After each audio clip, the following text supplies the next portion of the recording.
Israel announces 6-hour window for Gazans fleeing south, as troops gather near border. Israel's military has announced a 6-hour window for Palestinians to flee south along specified streets within Gaza, as tens of thousands leave their homes following a stark evacuation order ahead of a possible Israeli ground assault.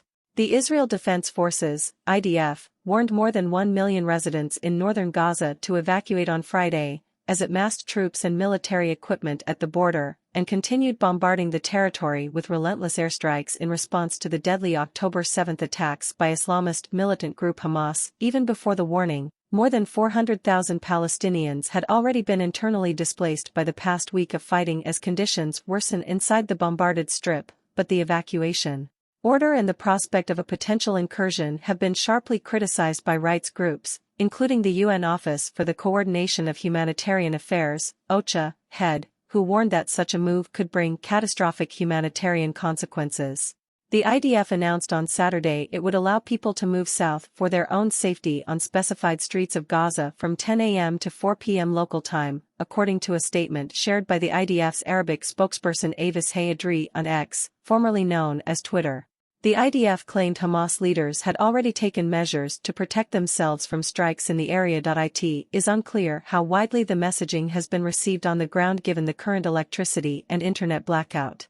When asked by CNN how this 6-hour window has been communicated to citizens in Gaza, IDF spokesperson Major Doron Spielman said that everybody in Gaza City now knows exactly what's happening.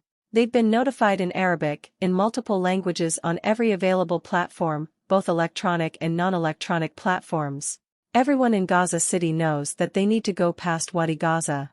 Spielman confirmed the IDF had dropped leaflets informing people in Gaza about the IDF's announcement. However, CNN has talked to a United Nations Relief and Works Agency school official, a paramedic and a journalist on the ground who were all unaware of this latest advisory on Saturday. Meanwhile, CNN has geolocated and authenticated 5 videos from the scene of a large explosion along one of the evacuation routes for civilians south of Gaza City.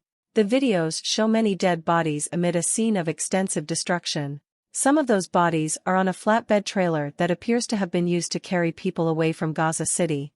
They include several children. There are also a number of badly burned and damaged cars. It's unclear what caused the widespread devastation. The explosion occurred on Salah al-Din Street on Friday afternoon. CNN has reached out to the IDF for comment on any airstrikes in the same location.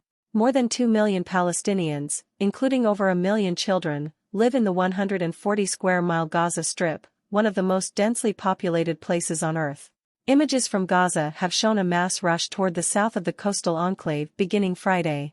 Civilians crammed into cars, taxis, pickup trucks and even donkey-pulled carts. Roads were filled with snaking lines of vehicles strapped with suitcases and mattresses. Those without other options walked, carrying what they could. Some have stayed put regardless, telling CNN they felt nowhere was safe. Since the evacuation order was issued Friday, Israeli military airstrikes have killed 70 evacuees and injured 200 more, Hamas media office told CNN. Palestinian medical services and civil defense crews were targeted by an Israeli strike at the site of a rescue operation in northern Gaza on Saturday, according to the Palestinian Ministry of Interior and National Security. Occupation forces target civil defense crews and medical services while they were working to rescue martyrs and wounded from the house of the Doman family in the northern Gaza Strip. Early this morning, Saturday, the ministry said in a statement. Saturday morning marked 1 week since Hamas' unprecedented and bloody attack on Israel, which killed more than 1,300 people and led to the capture of civilian and military hostages now believed to be held in Gaza. The surprise attack, widely described as Israel's 9/11, saw waves of heavily armed Hamas fighters rampage through rural Israeli towns, kibbutzim and army bases. In response, Israel ordered a complete siege of Gaza, including blocking food, water and fuel, while mounting its heaviest ever airstrikes on the enclave. International observers warn the cutoff will see Gaza civilians die by starvation, disease and lack of medical care for the growing numbers of dying and wounded.